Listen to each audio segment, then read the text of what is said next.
Rising, everybody. I like coming to laugh, spirit and coffee. Got my coffee here. Mm-hmm. The Beautimist mug that I received. Wearing my spirit and coffee shirt. There you go. There you have it. So let's get into something. I'm reading this amazing book. It's called Sacred Instructions by Sherry Mitchell. Is from the Huetna Hatmu Kwaset, She Who Brings the Light Forward, which is pretty awesome. It's an indigenous wisdom for living spirit-based change, which is really amazing. Good morning. I don't know who that was who just gave me some love. So if you want to just say good morning, it'd be awesome. So I could say good morning to you. I want to talk about this thing that we call prophecy. I've talked about it before. I've talked about how we ourselves have created these prophecies in life. And in fact, when we go back, way back, actually, historically, we see that there are prophets that arise within every storyline, right? And this is even in the Bible. You can even go back to the Egyptian. You just go back way, way, way, way in history, and we start to say, well, there's these prophets. And the quote unquote pharaohs, kings and queens, whatever they were, would use the prophets to determine if they should go to war, what they should do, what was going to be the outcome, would they win, what does the prophecy say? We have it in movies, right? Everything is about prophecy. So what does it even mean?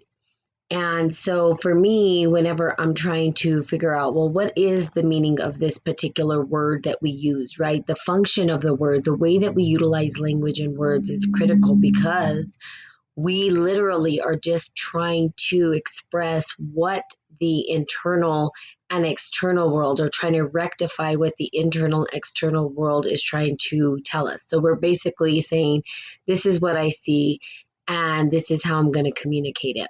So if someone has a prophecy, right, it might be foretold, right? Something foretold, and that's usually how we see it. We see it as this is events to come in the future that perhaps certain people can see. So we have Nostradamus, we have the other great prophets have come along, right?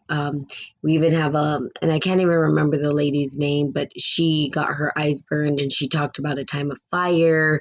We have all of these different prophets. We even have the book of Revelations talks about the prophecies, and we have native cultures who talk about ancient prophecies.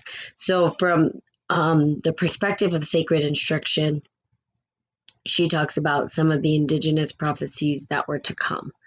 And I really think it's important that we start talking about it because we start to see it play out. Is it self-fulfilled prophecy? Perhaps. According to the etymology of the word, right, it is one of the ways in describing it is it's a gift of interpreting the will of the gods. And I kind of like that definition more than it's us predicting the future.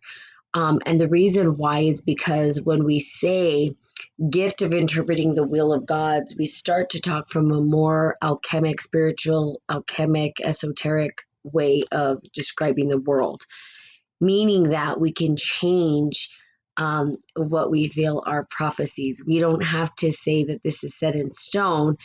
We can basically look at the world around us and see how, because the word interpreting, right? How do we interpret the world around us? Not necessarily set in stone.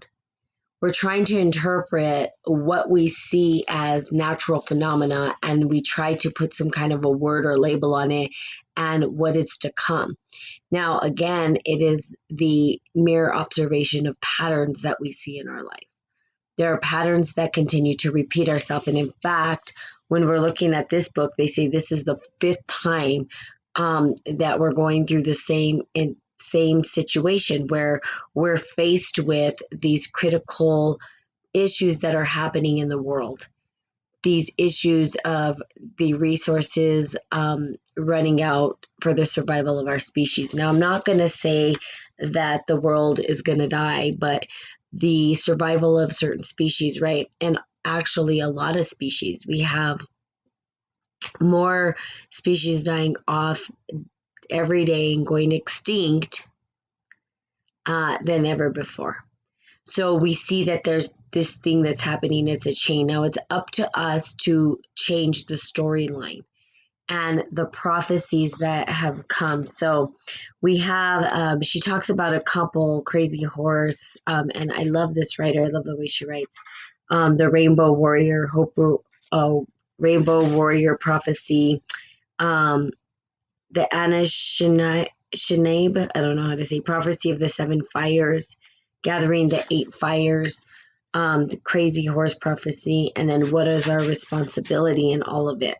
How do we how do we play a role in this prophecy that's been coming? And then also the prophecy opening up the East Door. So I want to just kind of read about what our responsibility is in it. Now, the prophecies, most of them talk about a time, of course, when we're in this situation where we have to make a choice about how we are going to engage in the world.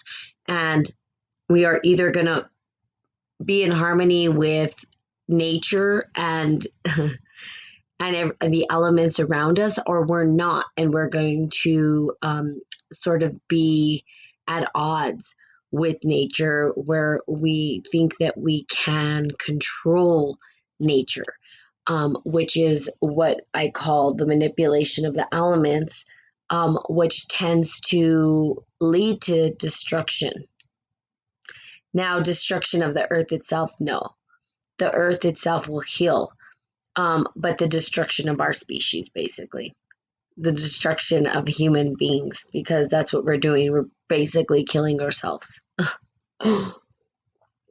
Not that we're not going to die, but we could live in harmony with nature and have such an abundant, beautiful life, and rather we're working against we're working against nature, right? Instead of with it. So the prophecies speak of a time of awakening when people of the earth will rise up and take the sacred teachings held in the indigenous way of life and work together to restore the health and the well-being of Mother Earth. They tell us that we will face great challenges during this time, but we will succeed if we choose to walk the path that has been held by our ancestors.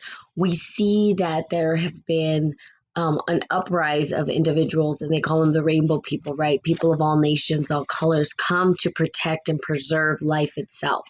So I believe it was the Lakota, and correct me if I'm wrong, that were doing the water, save the water, right? And they were the water protectors.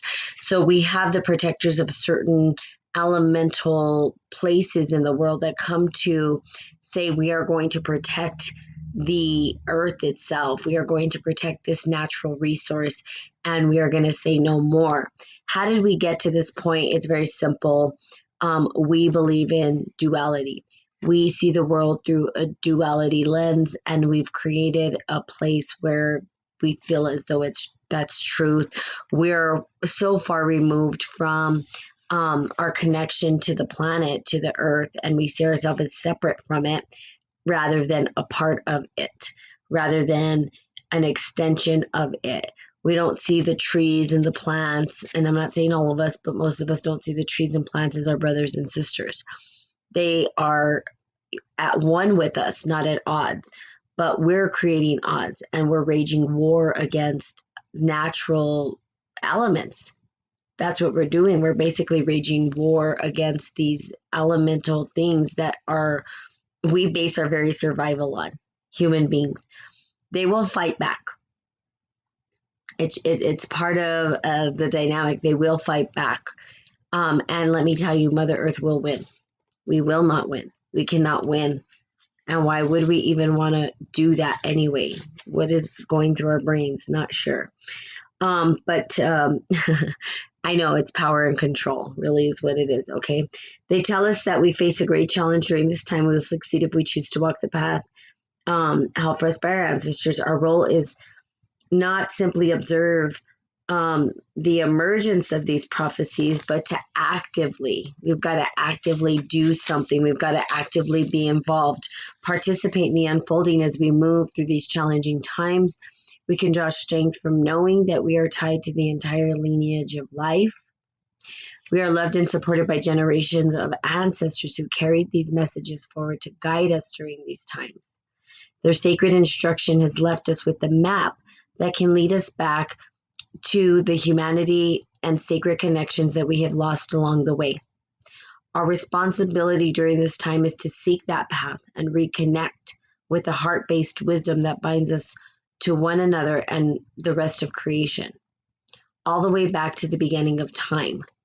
Okay, the beginning of time. Now, here's the deal. I'm going to go back into spiritual alchemy, the beginning of time and what I believe, because I have a friend who's trying to do a timeline. And for me, spiritual alchemy doesn't have a timeline. Spiritual alchemy is the beginning of time. Okay. If we honor the gift that has been left for us, we preserve our path forward and heal the wounds of our collective past. Okay, so let's talk about the beginning of time and spiritual alchemy and what I mean by that. Now, again, I have a friend who's interviewing and putting together a timeline of when people started to practice spiritual alchemy. They would look back to even Egyptian times, where they say, well, where's the emergence? And he has this whole timeline, and there's a historian, Prisabe, and I can't I can like say his name. Anyway, he is, according to my friend John, I wish he was on here, states that he is the individual who has the timeline of, when alchemy was emerged. But here's the deal, and here's my belief. Alchemy started at the beginning of time, because alchemy itself is just the process, right, of how material is sort of created, how material happens. And the process is built into what we call tarot, which is sort of it's the process of natural law. Now, natural law has no timeline, right? I don't know that we can put a timeline. We can try. We can say there's this big bang, and the big bang happened, and out of that came, the everything, and everything started to become material, and before you know it, here we are today. But can we really trace back time? And by whose measurement are we calling this time? But if we use the word time and we say that the beginning of time is when alchemy began, to me, we don't even know when that is. There is no timeline. It just is. It is the natural evolving and unveiling and opening of natural law. Something that we have no control over. I don't know God's timeline. I don't know when it all began. That is not what that's not, for me, that's, in a way, I'm going to say irrelevant. What is relevant is the time that we have now and how we use the process, what we call spiritual alchemy. The time is now. And historically, yeah, it could be important, right? For people to look back to say, well, what did they do and how did they, did they misdirect us? Was it all a complete process and system? That takes you journeying inside of you to understand you and how you understand the world around you. So the prophecy is part of who you are, right? They prophesized us into being, and that's part of what this book talks about. We are the ones who are going to save ourselves. We are looking to the sky and looking to say, oh, well, God's going to come here. No, we are God in action. Our soul is the actual manifestation of God. We are in God's image. Everything is of God's image. Can't be outside of it.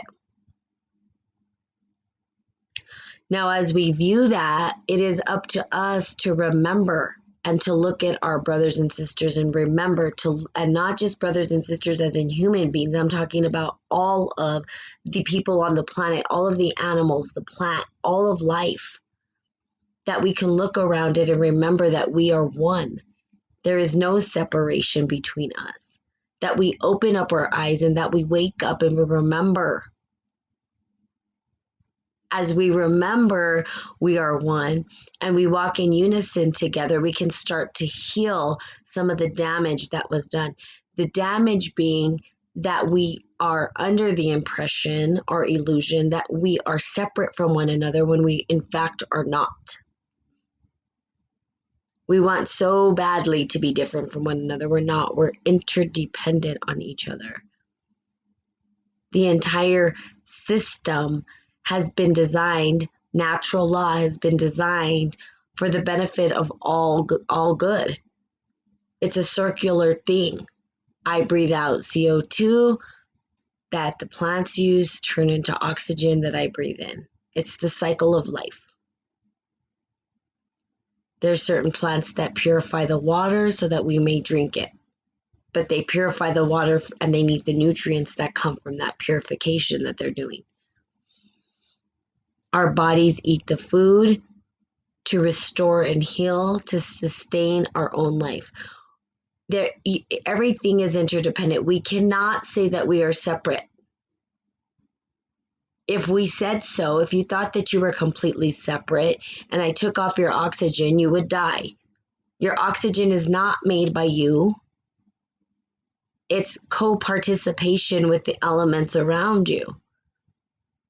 It's a hidden contract that we have with all of the things around us.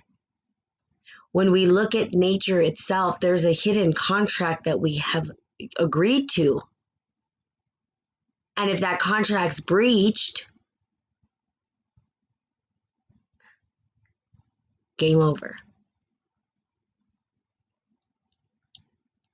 Sacred contracts are going beyond the contracts that we have with individuals. They're contracts that we have with nature itself, when we put ourselves in the elements, when we allow ourselves to remember that we are interdependent on one another and that we are one, and that there's this circular, almost invisible energy that's being moved from one to the other. If we looked at it, right, it's kind of funny because oxygen, right, we can't see it, but it exists almost as magic, right? It's magic. We're breathing it in. Just as though we are breathing out CO2, we're breathing out CO2, breathing in H2O. That's magic. Tell me that's not a miracle. We can't even see what's happening. There's this exchange that's happening and we can't even see it. Yet we want to say that we can determine what's happening in the world through our eyes and observation. There's an interdependence on the two. We are interconnected and interlocked. When one part of the system becomes sick, we all get sick. It's like the tree systems. If we looked at roots of trees, they know when a specific tree is sick, and what they do is they redirect all their nutrients to that tree to actually heal it, because if that tree gets sick, it's going to make all the rest of the tree sick. It understands this naturally. I mean, that's amazing, right? That's nature. We did not create that. I did not create the root system of a tree, nor did you. That was something that came from something divine, right? Something that was bigger than our own self that we can't even understand. But we can merely look at it. So the process of spiritual alchemy has come before time, before human put it on paper and said, hey, I'm going to claim this as my own, and I'm going to call it this. And no, natural law was here before. There is no timeline. It is the beginning of timeline and the evolving and the blossoming of this cosmos. the blossoming and the opening up of the cosmos. Good morning. Good morning, Robbie. Good morning, Bloom. Bloom? Good morning, Lynn. Linny Pistol? Is that what it is? Good morning to you. So as we look at prophecy, right, we're looking at the patterns that continue to happen. And when we say that it is the gift of interpreting the will of the gods, what we're saying is we're watching natural law. We understand natural law evolves. We understand that there is a process that's in place. And when we start to understand the process and we know where we're at in the process, we can start to determine what the outcome might be. Does it mean that it has to be that outcome? No. In the prophecies, it says we have a choice. Our choice is to decide which way we're going to go. Are we going to continue to fight amongst each other? Are we going to actually close the loop and remember we are one, awaken from our slumber, and start to work together in harmony so that we can do what? So that we can preserve life.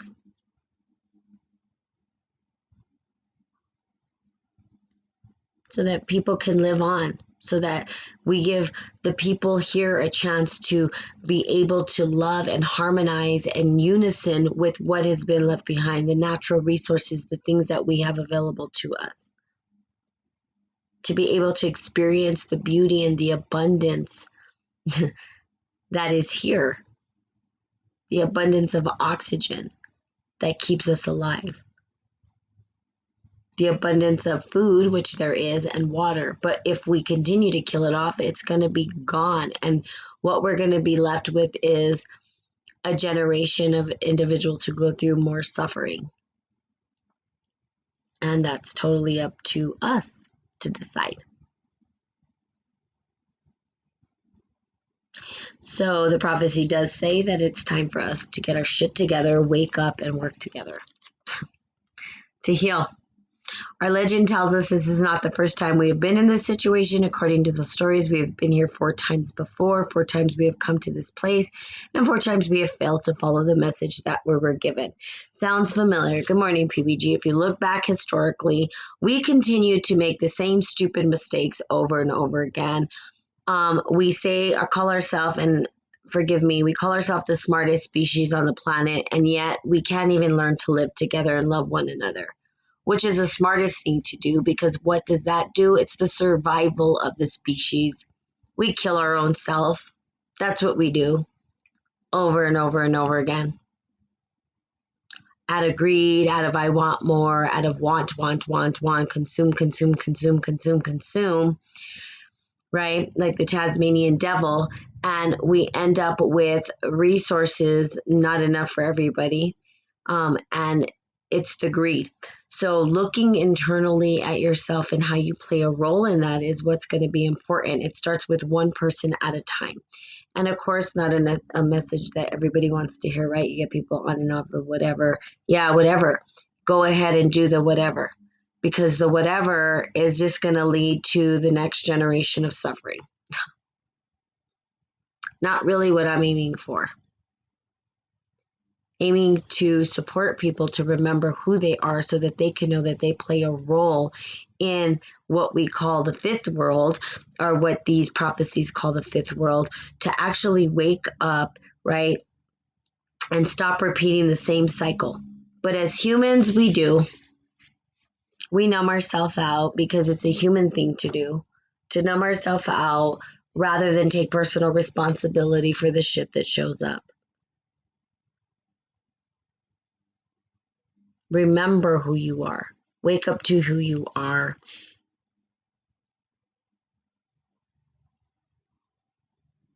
Not a very popular message, as you can see, because most people are like, I'm out of here. Requires you taking a look at yourself and being honest with yourself and asking yourself, how am I taking away or contributing? Remember the gift of interpreting the will of the gods. Doesn't mean that we have a choice. We have a choice. They give us choice. We have free will, right? Part of it is free will. and we continue to make the same mistakes over and over again. It's called insanity. This could be a place of insanity if you wanted to call it that, because we keep doing the same shit. We rise together, support one another, remember who we are, wake up. We can leave a brighter future for the next generations to come, for the survival of our species and others as well. To work in harmony with God, rather than be in greed and work against the grain. We have a lot of work to do. Not sure if it's going to happen, but at least I'm doing my part. This is my part. Speaking, communicating, trying to get people to remember who they are and wake up. But as you can tell, not the most popular topic, following of negative 0.00000000001 people. Awesome. All right. There you have it. I love you guys. Wake up. Remember who you are. I'll talk about prophecy later on. Cheers to you. Salute to you. Have a great day. And hopefully this will help you to remember and wake up to who you are. Remember that you are part of the prophecy. You can't not be, because we were prophesized into being, so that we can do better for our world, do better for humanity, do better for our people. I hope it happens. Okay. Have a great day. I love you guys. See you later.